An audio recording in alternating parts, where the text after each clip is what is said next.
Gyms marketing memberships is always a bad idea.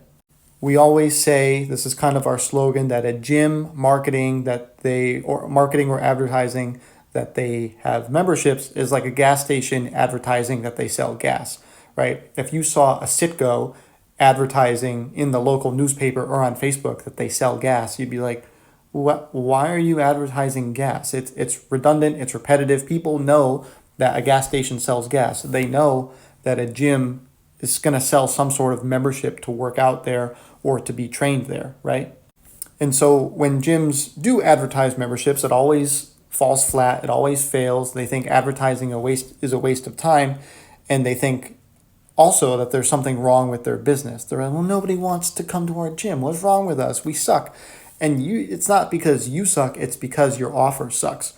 Advertising a membership, you need to look at it from the customer's perspective. There's probably, like, depending on where you live, there's so many gyms in your area, right? Somebody, could be living near your gym and five others, right? So if you're just advertising memberships and everybody's advertising memberships, your offer becomes commoditized. And what that means is just people are going to go to the cheapest option. This is why Planet Fitness kicks everybody's ass, because their membership is what, $10 still?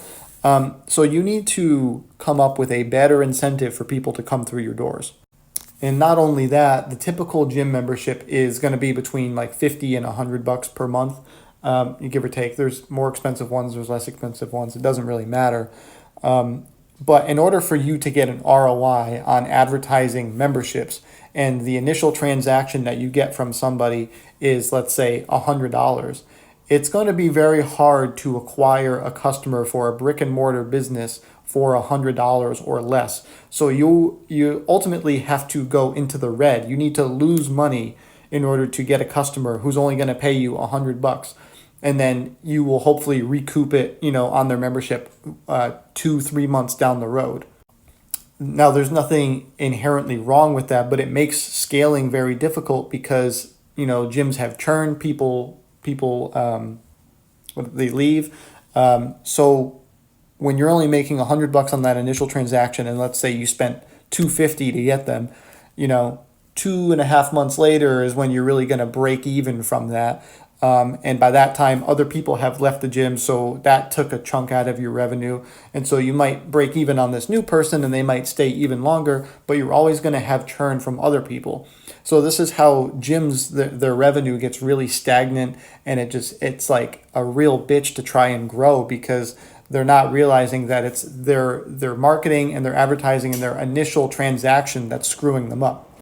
So the solution to that is to not advertise memberships at all. You need a new offer based on a specific type of customer avatar that solves a specific problem for them. That is a high ticket offer. So the initial transaction is going to be like, really realistically, you want it to be 400 plus. We like to go even higher. It should be like $1 to $2 grand realistically. If you're not comfortable with that, we get it. Not everyone is, but that's how you're going to advertise profitably. So you can spend that $250 to get a customer who pays you $500. So now you've profited from this person, and you can use that money from the profit to go get another customer.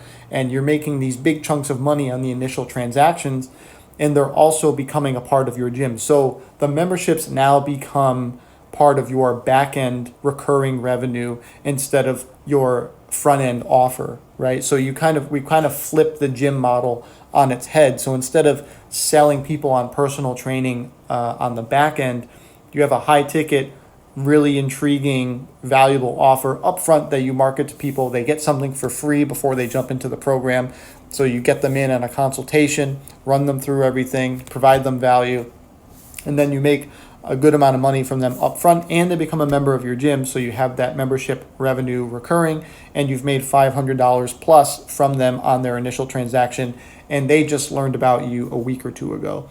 So within a 30-day period, you've collected $500 or more from this person instead of just $100. And that is how you ultimately scale the right way through marketing and advertising. And so really, you need to forget about memberships as your marketing plan. Just pretend like you don't sell a membership, right? How then would you market your gym?